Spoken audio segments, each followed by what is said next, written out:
Here. I know. Look, look, look. Oh, you want to squish? Yum, yum. Look, you are almost done. You are so hungry. I know. My name is Elisa Relyea. I live in Hyde Park, New York, which is in Dutchess County, and I am 42.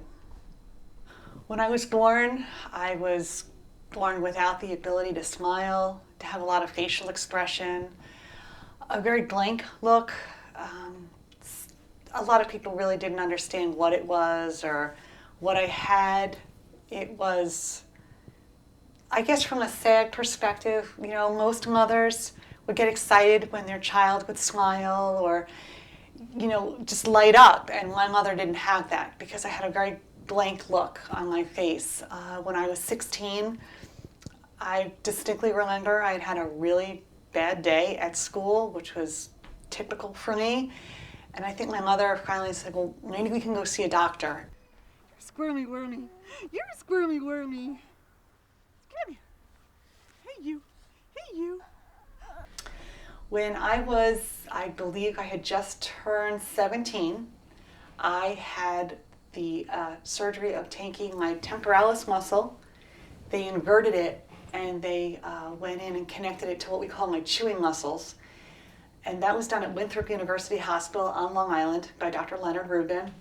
And I can demonstrate to you what it is when I bite, you can see that my face moves. It may not be as natural, but it is probably as close as they can get to natural. At that time, I have incisions, they went in here, and they actually went in here. At the same time, I also had incisions made around my eyes, and what they did is because of my lack of muscle tone is what it is, my face was very droopy, so to speak, so you could probably see a little bit of red, and they tightened my eyes here. They also inserted gold weights into my eyelids so I could close my eyes all the way. The walls, do you know where that one is? In the beginning, sort of.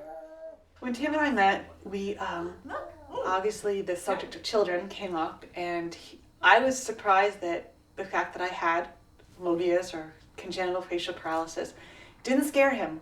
He still wanted to have children, and I said, from what I understand, it's a crapshoot. It's a 50-50 chance that our children will be born with this. And because of my family history, my dad having it, my brother, my sister, we noticed that it was kind of less and less with each child. So my hope is that whatever my children had, it would not be as severe as me. They all marched. Should we count? Ready? 1. No, don't count. Okay, I'll count. 1, 2, 3, 4, 5, 6. 7. Then God told them to blow their... I think the hardest part is with my children. Because trying to teach them to say certain words, and I can't say them that well. Or my son, my husband, I make him do all these crazy things with his face. I make him wrinkle his forehead and make fishy lips, and I can't do that. And I think that's the saddest thing is I feel like I can't do what every other mother can do with their child.